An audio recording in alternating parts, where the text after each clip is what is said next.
Co byste mi doporučila, jaké bych si měla pořídit svatební šaty? Měla by to být elegance, ne bílá, ne dlouhé, taková Lady Délka a ne kostým.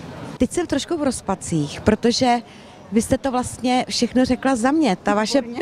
Ta vaše představa je hrozně dobrá.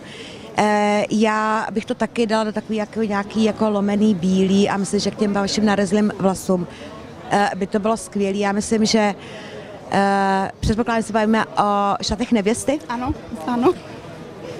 Tak si myslím, že ten kostým už je jako nic proti tomu, ale že je už příliš strohý.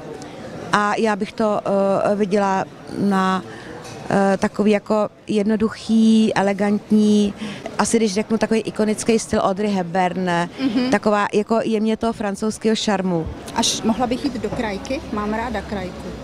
Já myslím, že jo, jako já vám řeknu obecní pravidlo. A to obecní pravidlo je, ta krajka už je zdobný materiál. Tak když zvolíte krajku, která je sama o sobě nosná, tak by ten střih měl být maximálně jednoduchý, aby ten materiál vyniknul. Dobře, děkuji moc.